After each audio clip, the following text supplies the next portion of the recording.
केळीचं भवितव्य चांगलं आहे, कारण केळीचा एक्सपोर्ट चालू आहे. मी एकच शेतकऱ्याला सांगेन, केळीच्या घडाच्या वजनापेक्षा केळीच्या साईजकडे लक्ष द्या.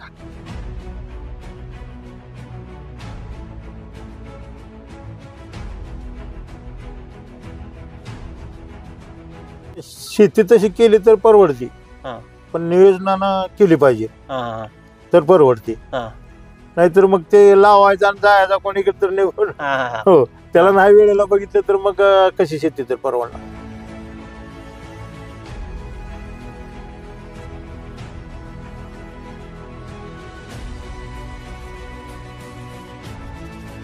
तुमच्या इथली माती अशी गोळा करा, असा मुटका करा, उभा राहा, नाका बरोबर घ्या आणि खाली सोडून द्या.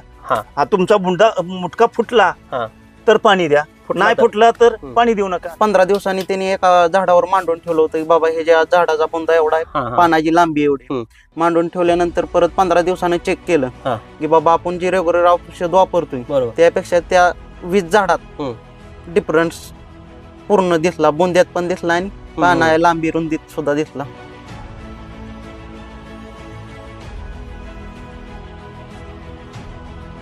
बुंदा मोठा असेल तेवढं मग घड मोठा पडतो, कमळ मोठं पडतं. बुंदात खाली मुळातच ताकद पाहिजे होती, मुळात बोडातच ताकद पाहिजे. तर मित्रांनो नमस्कार, मी मुकेश. महाराष्ट्र माझाच्या या शेतीविषयी व्हिडिओमध्ये आपलं सर्वांचं मनपूर्वक स्वागत. दर्शको, गेली बरेच दिवस झाला आपण महाराष्ट्र माझावरती राजकीय बातम्या, राजकीय घडामोडी बघताय, पण आपला मूळ पेंड आहे, आपण शेती मातीशी जोडलेली माणसं आहे. आणि शेतकऱ्यांचं सातत्यानं फोन येत होतं, शेतकरी सातत्यानं सांगत होते की अहो केळीविषयी एखादा चांगला व्हिडिओ करा, कारण सातत्यानं शेतामध्ये किंवा वातावरणामध्ये सातत्यानं बदल होतोय. मग केळीमध्ये शेतकऱ्यांनी नेमकं काय केलं पाहिजे, त्यासाठी शेतकऱ्यापर्यंत जावा आणि केळीविषयी व्हिडिओ बनवा. त्यासाठी आपण आता पंढरपूर तालुक्यातली आवे गावातील भिंगारे यांच्या शेतामध्ये आलोय. खरं तर बाप लेकाने ही शेती केली आहे. मगाशी फिरताना सांगत होते की 8 एकर आपलं क्षेत्र आहे, 8 एकरामध्ये जवळपास 3.5-4 एकर केळीची यांची लागवड आहे आणि केळीतला बऱ्याच दिवसाचा यांचा अनुभव आहे. खरं तर आपल्या शेतकऱ्यापर्यंत आपण देखील महाराष्ट्र माझाच्या माध्यमातून सतत काहीतरी नवीन पोहोचवायचा प्रयत्न करतोय. शेतकऱ्याचा अनुभव, प्रॅक्टिस, त्या शेतामध्ये त्यांनी काय काय केलं हे दुसऱ्यापर्यंत पोहोचण्याचा आपण सातत्यानं प्रयत्न करतोय. त्यासाठी आमच्या भिंगारे बापलेकांच्या जोडी त्यांच्याकडून अजून बऱ्याच प्रश्नाची उत्तर आपल्याला घ्यायची ती. नेमका केळीमधलं रहस्य काय, सगळा अनुभव अगदी रानाची मेहनतीपासून हार्वेस्टिंग पर्यंत त्यांच्याकडून आपण जाणून घेणार आहे. त्यांच्याच केळ्याच्या शेतामध्ये आपण आज बसलोया. खरं तर तुमचं महाराष्ट्र माझामध्ये स्वागत आहे.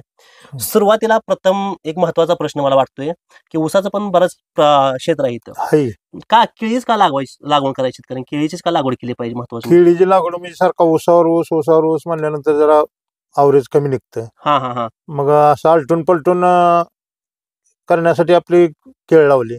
बर, कधीपासून केळ लावताय? केळ 5-7 वर्ष झालं लावतोय. 5-7 वर्ष झालं, जुनाच अनुभव आहे केळीचा. 5-7 वर्ष. काय होते 7 वर्षापूर्वी केळीची परिस्थिती काय, ज्या टायमाला तुम्ही सुरुवातीला केळी लावली होती काय होती त्या टायमाला परिस्थिती? त्या टायमाला बी असं कमी जास्त दर राहायचं. बर, मग त्यातनं काय एखाद्या सालाला दरात घावायचे, काय एखाद्या सालाला कमी जास्त, म्हणजे दर काय फिक्स नाही ना. बरोबर, कमी जास्त दर होते, दर कमी जास्त होते. मग काय वेळेस परवडते, काय वेळेस परवडत नाही. आता 8 एकरामध्ये किती केळी आपली? 3.5-4 एकर. बाकीचा ऊस आहे. पाण्याची काय सोय तुम्हाला? पाणी विहिरीच आहे, विहिरीचं पाणी आहे. बर, आता नवीन शेतकरी ज्या वेळेस केळीची लागवड करतोय, आता बरीच लोक केळी लागवडीमध्ये उतरायला लागली, कारण खर्च जरी थोडा असला तरी पण जास्त पैसे केळीतून शेतकऱ्याला त्या ठिकाणी व्हायला लागले. आता ऊसाची पण शेती, तुमची केळीची पण शेती, कोणतं परवडते? दोन्ही आता आहे चालू. ऊसाला आता भाव आमदा जरा जास्त असल्यामुळं ऊसाची पण शेती परवडते आणि केळीची पण परवडते. प्रामुख्याने आता हे तुम्ही आपण ज्या प्लॉट मध्ये बसलो, किती झाड आहे ती? इथं 13-14 झाड आहेत. 1314 झाड आहेत. काय केलं आधी सुरुवातीला? हे रानाची काय नाही, रानाची मेहनत, नांगरलं, रोटरलं, फंडलं, पुन्हा शेणखत घातलं. शेणखत किती घातलेला? शेणखत 12 टेलर घातलं. 12 टेलर शेणखत? डम्पिंग एका एकरला? 1 एकराला. बरं, म्हणजे शेणखताशिवाय तर काय होणारच नाही. होणारच नाही. नंतर कसं अंतर किती सोडलंय की? अंतर 7x5 आहे. 7x5 म्हणजे बरोबर अंतर आहे, कमी जास्त आहे? नाही, बरोबर आहे. बरोबर अंतर आहे. म्हणजे हे व्हरायटी कुठली, जात कुठली केळीची? जैनची आहे. जैनची? जैन. बर, जुना एकदम शेतकरी आहे, केळीचा शेतकरी मित्रांनो. बऱ्याच प्रश्नाची उत्तर यांच्या माध्यमातून आपल्याला घ्यायची ती. खरं तर व्हिडिओ कुठं देखील स्किप करू नका, कारण संपूर्ण माहिती, केळीची A to Z माहिती तुम्हाला ह्या व्हिडिओमध्ये तुम्हाला संपूर्ण बघायला मिळणार आहे. खरं तर प्रामुख्याने तुम्ही हे अंतर सोडलं, मस्तपैकी तुम्ही सांगितलं ड्रिपवरती लागवड केली. बेसल डोस काय टाकायला सुरुवातीला इथं? बेसल काय हे ह्यांच्याकडे ती औषध होती ती टाकली. हा. परत 1840 1026. हा. पुन्हा ते काय रे आपलं ते बाहुबलीचे काय म्हणलं किट हा. किट हा. परत रिप्लेक रोस्ट ट्रॅक हा. कंपोस्टर ही औषध तुम्ही सगळी वापरली शेतामध्ये. हा. खरं तर ती केल्यानंतर किती दिवस झाले की तारीख माहिती आहे ह्याची? लागण 23 मार्च 23 मार्चची लागण आहे. हा. आज म्हणजे आता किती हार्वेस्टिंगला किती टाइम घ्यायला? अजून 1 महिना लागेल. 1 महिन्यानं हार्वेस्टिंगला अजून 1 महिना हार्वेस्टिंगला येईल. बर. खरं तर आधी गेल्या वर्षी किती पैसे झाले केळीतनं? गेल्या वर्षी वर 1.5 एकर होता, त्यात 5 लाख जास्त. हा हा हा. बर. 1.5 एकरात 5 लाख रुपये झालं. प्रामुख्याने केळी शेती तुम्ही आधी पण सांगताय, केळी शेती परवडते, शेतकऱ्यांनी केली पाहिजे. पण आता तुम्ही भेसळ डोस नंतर परत ही जी लागवड केली त्यामध्ये परत स्प्रे कोणतं दिलं? 19 पोषक हा हा. ह्याचं प्रे घेतलं. हा. सिक्वेस्ट पण टाकली त्यांनी त्याला. बर. खरं तर प्रामुख्यानं केळीचा बुंदा अतिशय मजबूत पाहिजे. आता मग 3 टेप टाकलं, जवळपास 36 ते 40 पर्यंत ते बुंदा एवढा मोठा त्यांचा झाला होता. तुम्ही पण मगाची ईट टाकून बघत होता. बुंदा अतिशय मजबूत असणं केळीसाठी महत्वाचं आहे. बुंदा बरोबर. चांगला पाहिजे, तुम्ही काय केलं? ती काय यांच्याकडे ती औषध वापरली. हा. परत मॅपासोल बर. ड्रिपद्वारे दाबलं होतं आणि सिक्वेस्ट हा हा हा. 30 10. बर. 28. हा. म्हणजे बाकी सगळं ते बुंदा मोठा पाहिजे. बुंदा किती महत्वाचा असतो? बुंदा मोठं होणे किती? जेवढा बुंदा मोठा असेल तेवढं घड मोठा पडतो, कमळ मोठं पडतं. हा हा हा. म्हणजे बुंदात खाली मुळातच ताकद पाहिजे होती. मुळात बुडातच ताकद पाहिजे ना. हा. आता एकूण तुमची जर केळी बघितली, अतिशय शायनिंग मध्ये केळी आणि त्याला तुम्ही प्रोटेक्शन पेपर म्हणत ना, प्रोटेक्शन पेपर टाकला, कशात टाकायला होतं म्हणजे काय त्याच्यापासून काय फायदा होतो? त्यानं डाच चावत नाही, किंवा ते डाग पडत नाही आणि शायनिंग राहते. बर. पाणी नियोजन कसं करता ह्याला? पाण्याचे नियोजन ही का असं ड्रिपद्वारे. म्हणजे किती दिवसात एकदा, महिन्यातनं, किंवा तास, किती तास दिलं जातं पाणी? 4-5 दिवसातनं 2 तास 3 तास सोडायचं. त्याला एक विशिष्ट हंगाम असतो का केळीसाठी, की ह्या महिन्यातच केळी धरली पाहिजे किंवा नाही, म्हणजे तसा फरक बदल आहे की तसा. ऊसासारखाच म्हणजे आडसाली असलं तर जरा उतार जास्त बसतो. आडसाली केळीला. बर. 8व्या 9व्यात लावली तर. मग असे पूर्व हंगामी लावलं तर मग असं कमी बसतं अवरेज. बरं. आता साधारणपणे तुम्हाला किती बसते अवरेज? आता अवरेज बसेल 30 टनापर्यंत एकरी बसेल. 30 टनापर्यंत एकरी बसेल. 30-35. साधारणपणे कितीचा दर राहायला पाहिजे केळीला, तेव्हा आपले शेतकरी केळी परवडू शकते? केळीला दर कमीत कमी 20 पासून 30 पत्तर राहावं लागतं. 20, 25, 30. तेव्हा केळी परवडते, पैसे होते. कधी तोटा झाला आहे केळी आजपर्यंत 8 वर्षात? नाही, तोटा नाही ह्यात. म्हणजे ह्या केळीत वसईमध्ये नाही तोटा झाला. केळी काय तोटा विषय नाही आतापर्यंत. आव्हान काय वाटतंय की म्हणजे आता एखाद्या मोठं वारं सुटलं तर केळी तुमच्या भागातल्या बऱ्याच मध्ये केळी पडली, मात्र त्याला काय निसर्ग आहे शेवटी. पडल्यावर काय गेलं नाही, सगळं तोट्यातच गेलं. तुमचं काय नुकसान झालं तेव्हा? झालं थोडं. बर. आता सगळ्यात महत्वाचं घड चांगला पडणं आणि घडामधले अंतर योग्य होणं.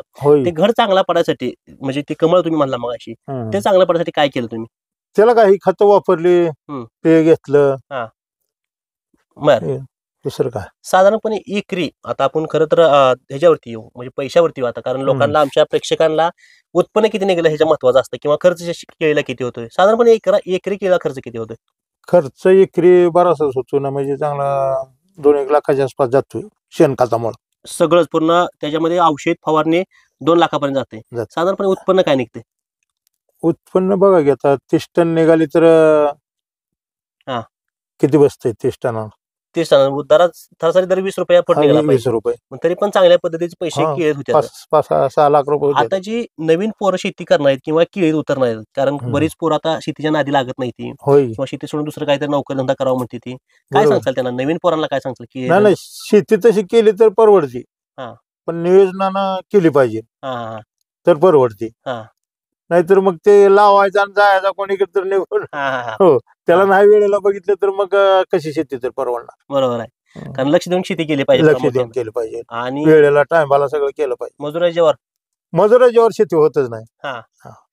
कारण हा स्वतः माणूस इथं राबला पाहिजे. हा स्वतः माणूस घरचा पाहिजे. ह्यामध्ये कोणत्या कंपनीचं औषध टाकलं तुम्हाला माहिती आहे किंवा ह्यांना माहिती आहे सगळं? कशाबद्दल? कोणत्या कंपनीचं औषध तुम्ही ह्यामध्ये चालू केलंय किंवा कोणाच्या मार्गदर्शनाखाली ही केळी केली? हे आपलं कराळे साहेबांचे बर, मनशा मार्केटिंग त्यांच्या माध्यमातून. पारवे लिमिटेड. बर. खरं तर मनसाची शेती आम्ही बऱ्याचदा त्यांच्या प्लॉटवरती गेलो, त्यांची पण बरेच त्या ठिकाणी आम्ही पाहणी पण केली आहे. मग का त्यांचंच का निवडले तुम्ही? म्हणजे त्यांचंच प्रोडक्ट असेल, त्यांचंच औषध असेल किंवा त्यांचं मार्गदर्शन निवडायच्या पाठीमागे कारण काय किंवा त्यांची ओळख म्हणजे कशी आहे? त्यांचा म्हणजे औषधाचा रिझल्ट चांगला लागतोय ना, म्हणजे मनशाचे औषध. मग कसं तुमची ओळख त्यांची कशी झाली किंवा तुम्ही काय ट्राय कसं केलं त्यांची? ओळख ती इथं आमच्या गावात आलती ना, मग त्यांनी त्या दुकानदारानं आपला पत्ता दिला त्यांना, बरं. हा हा इथं जावा म्हणून. मग इथं आली ती प्लॉटवर. बर. मग प्लॉटवर आल्यावर इथं बघितला प्लॉट त्यांनी. मग असं म्हणलं आम्हाला पोगो भरणीचं औषध पाहिजे. मग ते डेमोसाठी ते संकट घेऊन आलते. बर. हा मग किती झाडाला डेमो दिला त्यांनी? त्यांनी 20 झाडाला डेमो दिला. बर. काय काय केलं त्यामध्ये त्यांनी? त्यांनी त्यांचं ते 30-10 नॅपासोल, सिक्रेस्ट आणि सिमिडॉन हे मिक्स करून पोग्यातने 200 मिलीच्या मापानं वतलं. म्हणजे 20 झाडाला? हा 20 झाडाला. हा बर. मग परत काय रिझल्ट काय वाटलं 20 झाडाला? रिझल्ट चांगला 1 नंबरला वाटला ना. बाकीच्या त्यात काय फरक तुम्हाला काय वाटला? ती काय आम्ही बाकीच्याला बी आम्ही आमच्या पद्धतीने वतलं होतं पोगभरणी. बर बर. हा ते 2 मध्ये असं म्हणजे 4 इंचा फरक पडला बुंद्यात. 4 इंचाचा फरक पडला? 4 इंचा प्रत्येक 20 झाडात 4 इंचाचा फरक बाकीचा पडलाय? हा. बर. आणि पानात 7.5 इंच. पानात पण 7.5 इंच? लांबी रुंदी. हा. म्हणजे तुम्ही आधी शेती करत होता आणि आता ही मनसे अॅग्रोची तुम्ही शेती करायला लागलाय, म्हणजे त्यांच्या मार्गदर्शन खाली करायला किंवा त्यांच्या प्रोडक्ट खाली तुम्ही शेती करताय. काय फरक वाटतोय दोन्हीमध्ये? चांगला आहे फरक, चांगला रिझल्ट चांगला आहे. हा बर. यांची काय व्हिजिट होते, कधी भेटते, कधी प्लॉटला येते ती? येते ती 8-15 दिवसाला येते. बाकी जे केळीचे शेतकरी आहेत, बरेच लोक अडचणी येते केळी सध्याला, बरेच रोग केळीवरती. प्रामुख्याने कोणता रोग येतो ह्याच्यावरती? ह्याच्यावर रोग तांबुरा, करपा. बर. काय केलं पाहिजे तांबुऱ्यासाठी किंवा करप्यासाठी? काय केलं पाहिजे त्याच्यासाठी? ते औषध वापरावं लागतील. काय ते औषधाच्या आता माझ्या ध्यानात नाव येत नाही. ती सगळी टेक्निकल माहिती आपण सराकडनं घेऊयाची. बर. प्रामुख्यानं तुम्ही ज्या टायमाला सांगितलं की नवीन पोरांनी शेतीत उतरलं पाहिजे, केळीचं भविष्य कसं बघता? इथून पुढे केळीचं भविष्य काय असेल? फायद्यात होऊ शकते केळी. त्यामुळे शेतकऱ्यांनी लागवड केली पाहिजे. लागवड केलीच पाहिजे. ठीक आहे. आपल्यासोबत त्यांचे चिरंजीव आहेत भिंगारे साहेब. खरं तर बोलताना त्यांनी सांगितलं की शिक्षण 12वी केली आणि शेती करतात. अगदी थोडक्यात यांच्या सुद्धा आपण माहिती मिळवून घेऊया. खरं तर भिंगारे साहेब, तुमचं सुद्धा महाराष्ट्र माझामध्ये आमचं स्वागत आहे. खरं तर अगदी तरुण शेतकरी केळी करतोय, कारण तरुणांनी शेतात आलं पाहिजे. प्रामुख्याने ही जुनी माणसं सांगते ती, पण तरुणांनी शेतात आलंच पाहिजे का? तुमचा काय अनुभव सांगता याबद्दल? तरुणांनी शेतीत आलंच पाहिजे.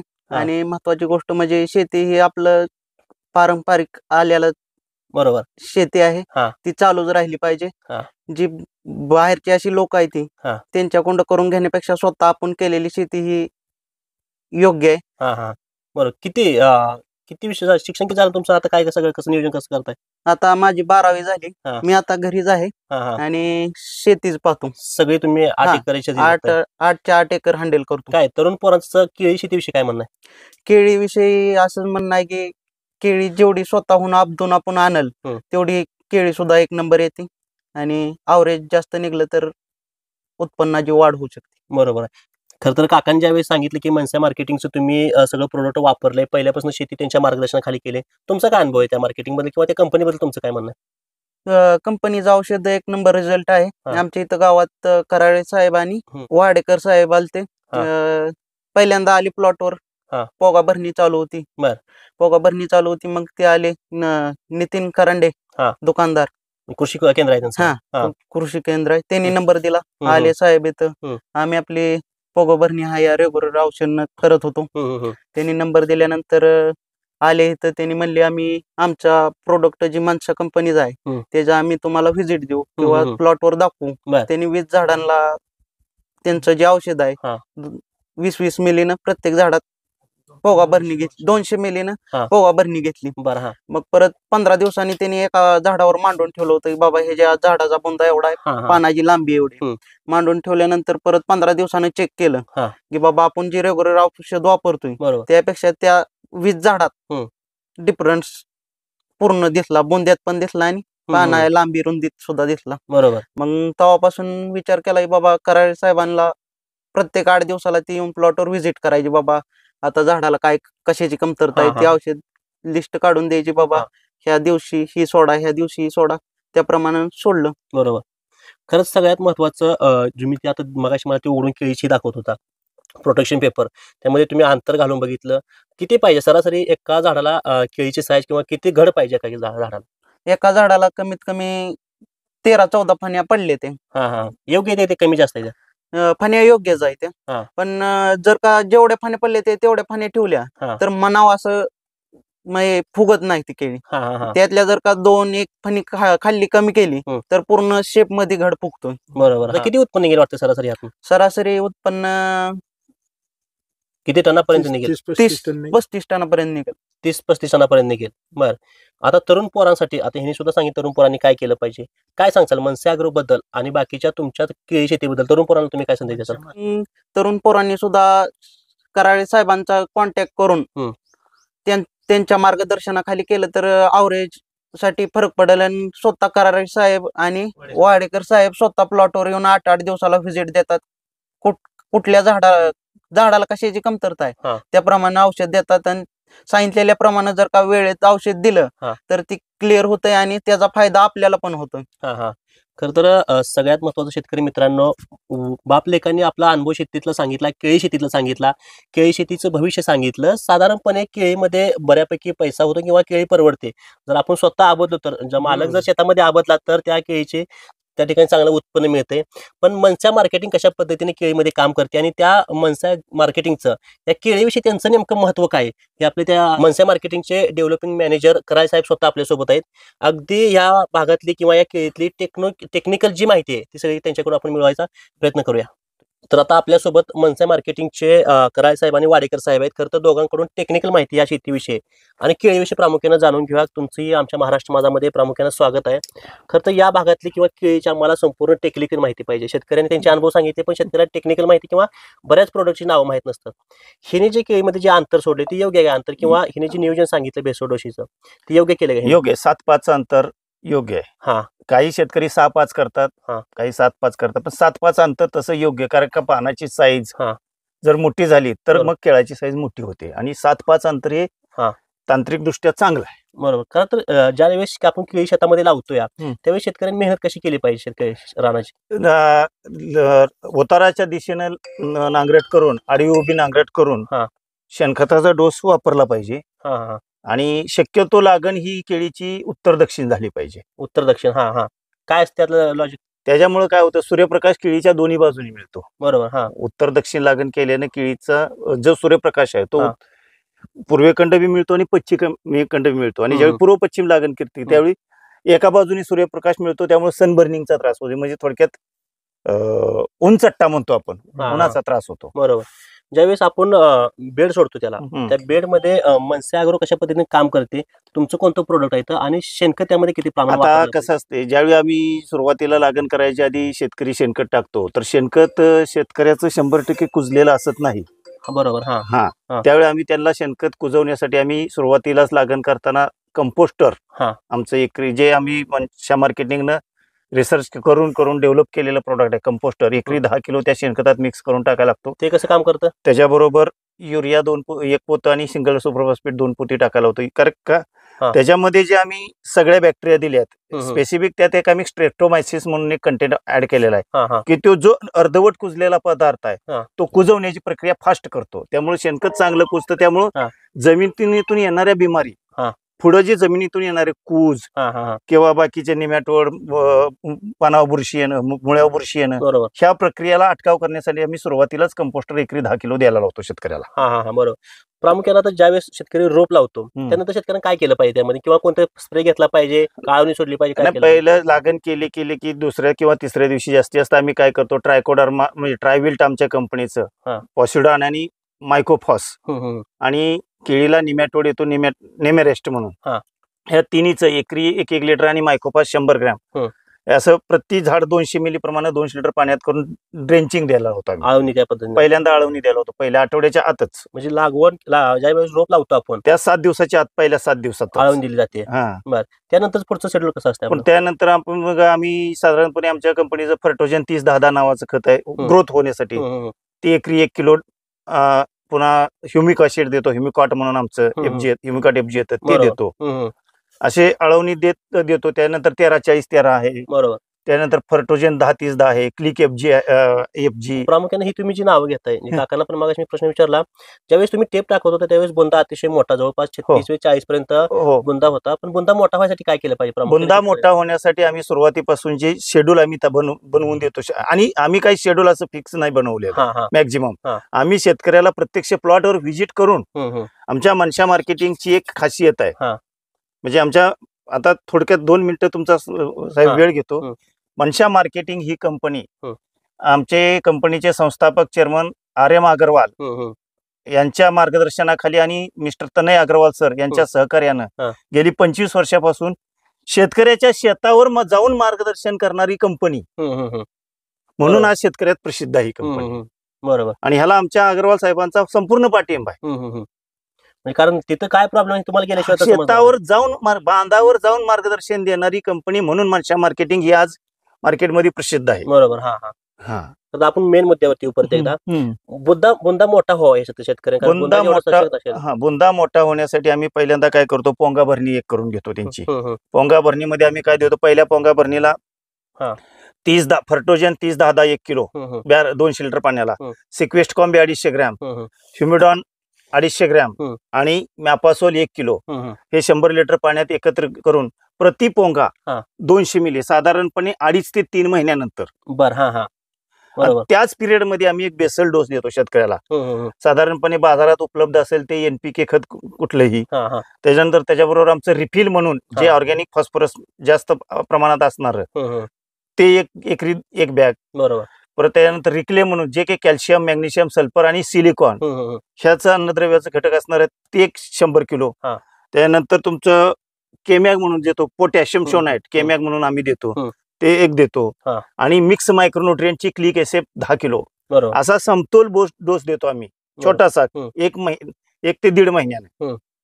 त्याच्यानंतर 2.5 महिन्यानं पुन्हा कच्ची भरणी करतो आपण. त्यात काय असते कच्ची भरणी? त्याच्यामध्ये पुन्हा 10-26, 19-19 ह्याच्यासारखे 100-150 किलो सरासरी आम्ही तो डोस 350 ग्रॅम पर्यंत नेतो. मग त्याच्यामध्ये आमचं रिफिल असतं, रिक्लेम असतं, क्लिक SF असतं, अल्प्रोझाईम ग्रॅन्युअल असतं आणि केमॅग पोटॅशियम शोनाइट. असा सगळा त्या पिकाची, त्या जमिनीची, ह्या सगळ्याची स्थिती बघून आम्ही डोस करतो. असा कारण का एखाद्या शेतकऱ्याला ची जमीन जर अशी असेल, काळपट असेल तर आम्हाला रिक्लेम वाढवून द्यावं लागतं. चोपन जमीन असेल आणि माळाची जमीन असेल तर रिक्लेम करून पाणी धरून ठेवणारी क्षमता असणार रिफिल द्यावं लागतं. बरोबर आहे. खरं तर केळी शेती शेतकऱ्याला अनेक मोठी आव्हाने, वेगळी आव्हाने आहेत, अनेक रोग आहेत केळीमध्ये सुद्धा, हे सुद्धा आपण बोलणार आहेत. प्रामुख्यानं कोणत्या रोगाला शेतकऱ्यांनी जपलं पाहिजे? कोणता रोग प्रामुख्याने केळीत अटक करतोय? केळीत करपा एक जास्त येतो. आता सगळ्यात मोठी बिमारी केळीला व्हायरस आहे. TME व्हायरस म्हणून येतो. काय करतो? काही वेळा पानाचा पर्ण आकडूनच जातात. ती झाड येतच नाही. जर तुम्ही पोंगा भरणी 2 चांगल्या आम्ही सांगतो तशा पद्धतीने, आणि व्हायरस येऊ नये ह्याच्यासाठी जर सकिंग पेस्ट, थोडक्यात कीटकाचा जो रस शोषक किडीचा अटकाव केला, साधारणपणे त्याच्यासाठी जर तुम्ही पिवळे ट्रॅप लावले लागण केल्या तर ते कीड जर आटोक्यात आली तर तुमचा व्हायरसचा प्रादुर्भाव कमी होतो. पुन्हा दुसऱ्या गोष्ट, अन्नद्रव्याची कमतरता असेल तरी बी व्हायरस येतो, किंवा अनुवंशिक काही गुणधर्म असतील तरी बी व्हायरस येतो. असं एक ठोस कारण नाही की त्याच्यामुळे व्हायरस येऊ शकतो. तर शेतकऱ्याला आमचं स्वतःच सांगणं आहे की तुम्ही सगळ्या बाजूनी प्रॅक्टिस करून त्या व्हायरसला आटोक्यात आणा. बरोबर. स्पेसिफिक अमक्याच औषधानं व्हायरस जातो असं एक कुठल्या ह्याला शेतकऱ्यांनी पण मार्केटमध्ये आले असते की ह्या व्हायरसवरती ही रोग आहे, ही बाटली आहे, ही फवारा तुम्ही, असं कुठली सुद्धा व्हायरस किंवा औषध कुठलंच नाही त्याच्यावर प्रामुख्याने? नाही, व्हायरस म्हणजे सकिंग ह्या शक्यता सगळ्या आहेत व्हायरसच्या. ठोस कारण कुठलं असं शेतकऱ्याला आपण सांगू शकत नाही. तुम्ही काय करताय मध्ये आपले मनसा मार्केटिंग जे आहे तुमचं काय त्यामध्ये? आम्ही काय करतो, व्हायरसला पहिला काय करतो की बाबा तुम्ही ते पिवळे कागद लावा, आणि आम्ही स्वतः एक ट्रायल घेतलेला स्प्रे तयार केला व्हायरसवर. सिक्वेस्ट 100 लिटर पाण्यासाठी सिक्वेस्ट कॉम्बी 100 ग्रॅम, ह्युमिडॉन म्हणून आमचा प्रोडक्ट आहे 100 ग्रॅम, आणि सकिंग पेस्ट साठी एक सोलोमन किंवा इमिडाक्लोप्रिड याच्यासारखं एक कीटकनाशक, असा एक तिहेरी अटॅक करणारा स्प्रे दिलाय. म्हणजे आता थोडक्यात तुम्हाला सांगतो, सिक्वेस्ट कॉम्बी म्हणजे एखाद्या न्यूट्रिएंटची कमतरता असेल, कुठल्याही न्यूट्रिएंटची कमतरता असेल तर त्या सिक्वेस्ट कॉम्बीमुळे कव्हर होते. पुन्हा ह्युमिडॉन मध्ये कार्बोहायड्रेट आहे. त्या कार्बोहायड्रेटमुळे काय होतं, झाडाची जर प्रतिकार क्षमता कमी असेल तर त्या कार्बोहायड्रेटमुळे डायरेक्ट अन्न मिळाल्यामुळे झाडाची रोग प्रतिकारक शक्ती वाढते. बरोबर. आणि तिसरं आम्ही एक कीटकनाशक घेतो की जेणेकरून सकिंग पेस्टचा जरी अटॅक असला तरीही व्हायरस त्याच्यापासून, म्हणजे असा तिहेरी आम्ही स्वतः ट्रायल गेली. ह्या स्प्रेवर आम्ही जवळजवळ 2004 पासून काम करतोय. म्हणजे 20-21 वर्ष झाला आम्ही हा स्प्रे कंटिन्यू देतो. पण आमचं कसं होतंय, आम्ही ज्या शेतकऱ्यापर्यंत जातो त्याला आम्ही फुल सर्व्हिस देतो. बरोबर. 100% शेतकऱ्यापर्यंत आम्ही काय पोहोचू शकत नाही. 100%. बरोबर. पण जे शेतकऱ्याला आम्ही सर्व्हिस देतो त्याचं उत्पादन आम्ही वाढवून द्यायची जबाबदारी आम्ही घेतोच. बरोबर. आणि कॉस्टिंग कमी करणं, म्हणजे शेतकऱ्याची प्रोडक्शन कॉस्ट सुद्धा कमीच झाली पाहिजे. 100% बरोबर. कारण खर्च कमी आला तर त्यांना नफा. नुसता खर्च वाढवून माहिती का, मार्केटला बरेच व्हायरसची औषधं आहेत ती, म्हणजे प्लांट एक्स्ट्रा म्हणून येतं सगळ्यावरती. बरोबर. पण ते व्हायरसला म्हणून व्हायरससाठी मारतात, सेकंड पेस्टसाठी काहीच मारत नाहीत. बरोबर. त्याच्यावर काम झालं पाहिजे. आम्ही ट्रिपल कॉम्बिनेशन तयार. आणि हा जो स्प्रे आहे हा आमचा प्रॅक्टिकली स्प्रे आहे. बरोबर. आता तुम्ही जर कुठं गुगलवर कशावर सर्च केला तर ह्याला तुम्हाला शास्त्रीय आधार दाखवणार व्हायरसचं औषध नाहीये, आणि हे व्हायरसचं औषध नाहीये. आपण ज्या प्लॉट दिलाय. आमची कंपनी त्यासाठी व्हायरसला म्हणून रेकमेंड करत नाही. आम्ही पण रेकमेंड करत नाही. फक्त आम्ही फॉर्म्युला बसवलेला आहे आणि आम्हाला खास आले रिझल्ट. सगळ्यात महत्वाचं असतं, आता कळी आपण हे झाडची वेल काय म्हणते, वेन, त्या टायमाला काय वापरलं पाहिजे किंवा त्या टायमाला आपण काय करता येतं? त्या टायमाला सरासरी बघा झाड त्यावेळी डॉर्मन्सीत जातं, म्हणजे सुप्तावस्थेत जातं. इंग्लिशमध्ये डॉर्मन्सी म्हणतात, मराठीत त्यावेळी त्याला झाडाला 13-0-45 फर्टोजन 13-0-45 कॅल्शियम नायट्रेट आणि सेल्बोर हे आम्ही सरासरी 13-0-45 5 किलो, कॅल्शियम नायट्रेट 5 किलो आणि सेल्बोर 250 ग्रॅम हा डोस देतो की जेणेकरून झाड डॉर्मन्सीतनं बाहेर निघून पटदिशी केळफुल बाहेर पडावं. हा डोस देतो. आणि मधून आतून आम्ही वॉटर सोल्युबलच्या आमच्या मात्रा चालूच आहेत. त्याच्याबरोबर क्लिक FG हे सरासरी एकरी 2.5 लिटर प्रमाणात देतो. पुन्हा साधारणपणे 3.5 ते 5.5-6 महिन्याच्या दरम्यान बुंदा फुगवण्यासाठी मेपासोल आणि क्लिक FG आम्ही 2 ते 3 ऍप्लिकेशन करतो सरासरी. बरोबर. कारण या माध्यमातून आपण पाण्याचं नियोजन महत्वाचं होतं. कसं शेतकऱ्यांनी पाण्याचं नियोजन कसं केलं पाहिजे, केळीला पाणी किती सोडलं पाहिजे, ज्यावेळेस हे येतं बाहेर केळी वेली जाते त्यावेळेस पाणी नियोजन कसं केलं पाहिजे? आम्ही शेतकऱ्याला शेतकऱ्याच्या भाषेत समजून सांगतो. आम्ही त्यांना सांगतो की बाबा रे तुमच्या इथली माती अशी गोळा करा, असा मुटका करा, उभा राहा, नाका बरोबर घ्या आणि खाली सोडून द्या. हा तुमचा मुटका फुटला तर पाणी द्या, नाही फुटला तर पाणी देऊ नका. कसं आहे, प्रत्येक जमिनीत असं ठराविक स्टेज सांगता येत नाही. बरोबर. कधी त्या झाडाला पाणी पाहिजे सांगता येत नाही. म्हणजे जमिनीच्या प्रतीनुसार पाण्याची रिक्वायरमेंट, पिकाची रिक्वायरमेंट वेगळी राहते. बरोबर. तर मग आता ह्या काकांना सांगायचं म्हटलं तर पाणी कधी द्यायचं म्हणून विचारलं तर प्रत्येक वेळी आम्ही सांगू शकत नाही 4 दिवसांनी द्या, 5 दिवसांनी द्या, 2 दिवसांनी द्या. तर त्यांना आम्ही एक ठोकताळा शेतकऱ्याच्या भाषेत समजेल असा ठोकताळा सांगितला. तर आम्ही सांगतो की बाबा केळफुल येलं की आम्ही झिंस्टार एकरी 1 लिटर सोडा 1000 खोटा. आता केळीचं कसं असतंय, सरासरी केळीचं कुठलंही फर्टिगेशन 1000 खोटावर असावं. परंतु काय करतात काही कंपन्या किंवा काही जण लोक एकरी, आता काय होतंय 6-5 वर बसवले तर 1250 फूट बसतात, 7-5 वर बसलं तर 1100 फूट बसतात. बरोबर. मग फुटाची संख्या वाढली तर एकरी मात्रा कमी पडते. तर आम्ही जे रिकमेंडेशन देतो ते प्रति 1000 रिकमेंडेशन देतो. बरोबर. 1000 फुटाचं आमचं रिकमेंडेशन राहतं. आणि त्यावेळी 1000 फुटाला 1 लिटर झिंस्टार तुम्ही द्या की जेणेकरून तुमच्या केळीची लांबी वाढेल. त्याला इंग्लिशमध्ये इलॉंगेशन म्हणतात. बरोबर. इलॉंगेशन जेवढी केळीची लांबी वाढेल तेवढं तुमचं केळी ची ही वाढेल, फुगवण वाढेल.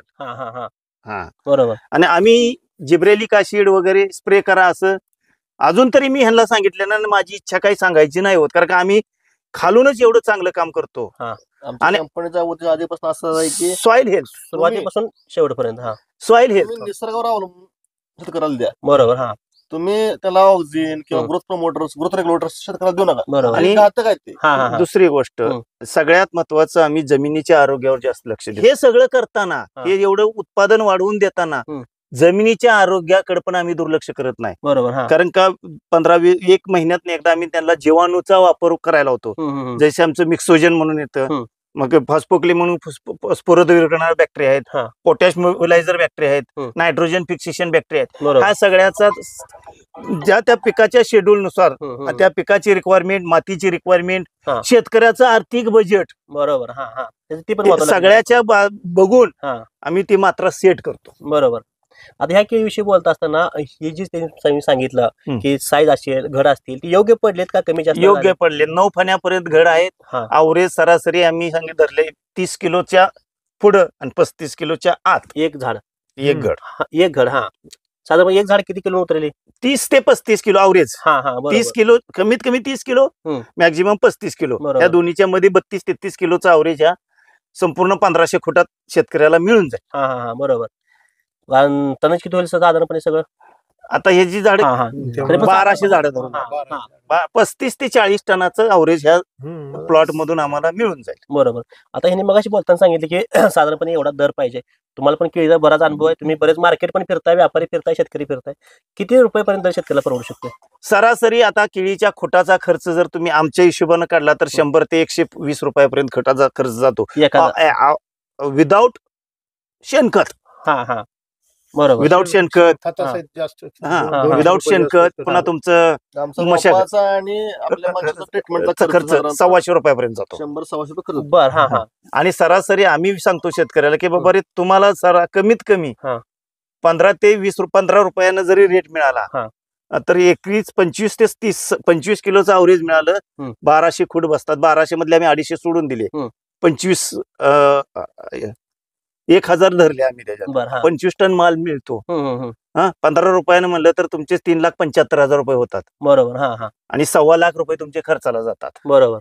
म्हणजे साधारणपणे 15 रुपयाच्या वर जरी दर भेटला शेतकऱ्याला तरी पण सफिशियंट शेतकऱ्याला शेती परवडते. फक्त कसं आहे, जादा खर्च करून जादा उत्पादन काढा ह्या धोरणानं मनशा मार्केटिंग काम करत नाही. बरोबर. खर्च कमी पण उत्पन्नात आणि खर्चात बरोबर कमीत कमी 70-30चा रेशो राहिला पाहिजे. 30% खर्चात गेलं पाहिजे ते 70% त्या शेतकऱ्याला प्रॉफिट मध्ये आलं पाहिजे. बरोबर. शेवटी कंपनीचा असेल किंवा शेतकऱ्याचा काय उद्देश असतो, पीक चांगलं कशा पद्धती. शेवटी मार्केटचं गणित ते हवामानानुसार किंवा सरकारी धोरणानुसार ते मार्केट बदलत राहणार आहे. खरं अगदी आपण शेवटच्या टप्प्यात येत असताना शेतीचं किंवा या केळीचं शेतकऱ्याला नवीन लागवड करायला येईल, त्यांना काय संदेश द्यायचा? काय होईल केळीचं पुढं कसं होईल? कारण केळी लागवडी आता प्रमाण किती आहे, काय एकूण गणित कसं होत आहे? केळीचं भवितव्य चांगलं आहे कारण केळीचा एक्सपोर्ट चालू आहे. इराण, इराक हे आखाती देशात एक्सपोर्ट चांगला आहे. फक्त केळीची साईज आणि साईज वर लक्ष द्या. मी एकच शेतकऱ्याला सांगेल, केळीच्या घडाच्या वजनापेक्षा केळीच्या साईज कडे लक्ष द्या. बरोबर. तर आता एखादा व्हिडिओ बघून एखाद्या शेतकऱ्याला तुमचं प्रोडक्ट घ्यायचं झालं किंवा काय झालं की कुठे दुकानात कुठे भेटतंय का, कसं घ्यायचं? आता आमचं इकडे पंढरपूर परिसरात काढलं तर इतर आवे गावात नितीन करांडे म्हणून दुकानदार आहे, सिद्धनाथ कृषी सेवा केंद्र म्हणून आहे. आणि पंढरपूर तालुक्यातल्या शेतकऱ्यासाठी म्हणाल तर प्रेरणा बीज भांडार पंढरपूर यांच्याकडे अवेलेबल आहेत. आणि तसं काय वाटलं तर आमचे मनशा मार्केटिंग प्रायव्हेट लिमिटेडला तुम्ही संपर्क करू शकता. ज्या त्या भागातनं तिथं ऑफिसला डायरेक्ट संपर्क केला तर ते कुठल्या तुम्ही भागात असेल त्या दुकानाचा तुम्हाला तिथं पत्ता दिला जाईल. बरं. तर शेतकरी मित्रांनो, गेल्या 15-20 मिनिटापासून आपण बघताय अतिशय महत्वाची आणि मोलाची माहिती आपल्याला या व्हिडिओच्या माध्यमातून बघायला मिळते. तर शेतकऱ्यांनी त्यांचे अगदी सगळे अनुभव सांगितले. 8 वर्षाचा केळीचा अनुभव सांगितला. त्यांच्या प्लॉटमध्ये संपूर्ण आम्ही फिरलोय, बरेच त्यांच्या दुसऱ्या प्लॉटमध्ये गेलोय. संपूर्ण केळी अतिशय दर्जेदार आणि चांगल्या पद्धतीची पिकवल्या भिंगारी साहेबांनी. तुम्ही जर केळीची आम्ही त्यांना क्रॉप कव्हर काढून बघायला सांगितलं तर अतिशय देखणी अशा पद्धतीची केळी आणली. साईज अतिशय मोठी आहे. त्या केळामध्ये जे अंतर आहे ते अगदी योग्य आहे. संपूर्ण माहिती यांनी सांगितली, केळीचं भविष्य सांगितलं, तरुण पोरांनी कशा पद्धतीनं शेतामध्ये उतरलं पाहिजे त्यांच्याच मुलांनी आपल्याला सांगितलं. आणि मनशा मार्केटिंगच्या साहेबांनी सुद्धा अतिशय टेक्निकल माहिती आपल्यापर्यंत त्या ठिकाणी पोहोचवली. जर तुम्हाला ह्या व्हिडिओबद्दल आणखी काय माहिती असेल तर व्हिडिओच्या कोपऱ्यामध्ये तुम्हाला नंबर दिलाय, त्या नंबरवरती फोन करा आणि ह्या व्हिडिओबद्दल आणि केळी शेतीविषयी संपूर्ण माहिती मिळवा. कॅमेरामॅन अक्षय सोबत मी मुकेश, महाराष्ट्र माझा आवे.